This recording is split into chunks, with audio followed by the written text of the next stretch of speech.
The hospital hallway was silent, except for the faint hum of machines. A young black boy lay in a bed, his forehead drenched in sweat, his chest rising weakly with every painful breath. Then, without warning, a nurse stormed in, her voice sharp, her hands pulling the blanket away. She ordered him out, claiming the bed was needed for someone else. His mother pleaded, her heart breaking, but the nurse's cold glare silenced her. Minutes later, as the boy stumbled weakly onto a chair, fate delivered a twist that no one in that would ever forget. Welcome, story lovers. From where are you watching? Comment the name of your city. Marcus was only 8, but sickness had visited him often. His mother, Alicia, had learned to live in constant worry, carrying medicines in her bag, always ready for sudden fevers. But that night was different. Marcus's small body burned like fire, his lips dry, his energy fading.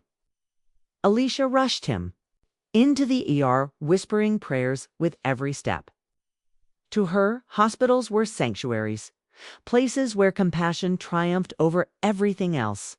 She imagined doctors rushing to his side, a nurse checking his pulse, someone placing a cool cloth on his head. Instead, the waiting room felt cold, unwelcoming.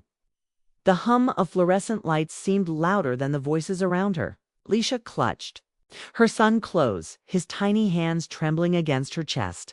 She told herself he would be safe now, that soon someone would bring relief.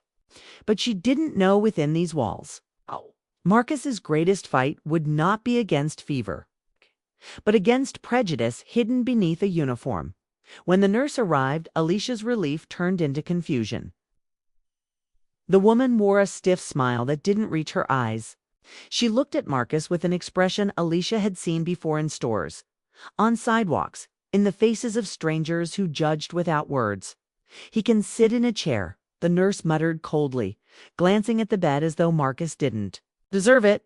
Alicia's chest tightened. Her son's skin glistened with sweat, his breathing shallow, his eyelids heavy.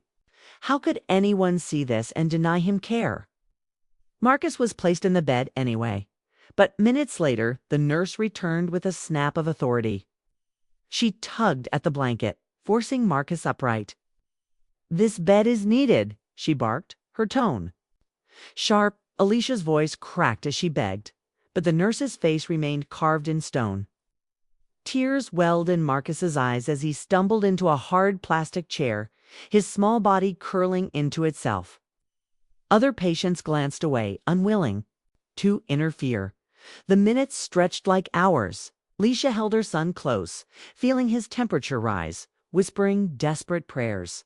Every second that passed deepened her fear.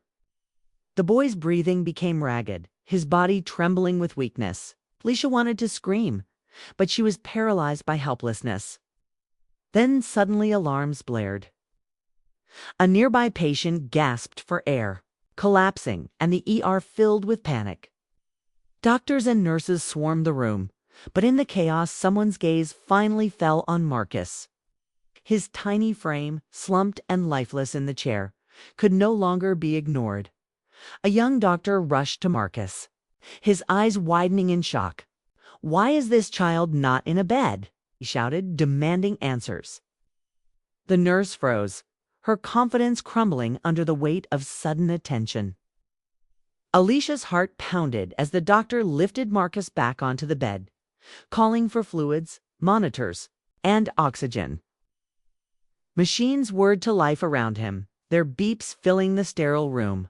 The truth was undeniable. Marcus was in crisis, fever pushing his fragile body toward collapse. The nurse, pale and shaken, tried to explain, but her words faltered. Everyone could see the truth written in her choices. In those terrifying moments, Alicia stood frozen between fear and fury. She had trusted the system, believed in its promise of care. Yet her son's life had hung in the balance, all because of prejudice hidden behind a professional smile. Dear audience, if you're enjoying the story, don't forget to give it a like. It really helps. Marcus survived that night, but the scars of what happened never faded. Alicia held him close, her tears soaking his blanket as machines steadied his heartbeat. The nurse avoided her gaze, but the shame in her silence was louder than words. What haunted Alicia most wasn't just the near loss of her son, it was knowing that if fate hadn't intervened, his cries might have been ignored until it was too late. This wasn't just one story. It was the story of countless families who walk into hospitals hoping for healing, only to face barriers built by bias. It was a reminder that sometimes the greatest danger isn't the illness itself, but the prejudice that blinds those meant to help. How many more children will be overlooked before the world truly changes?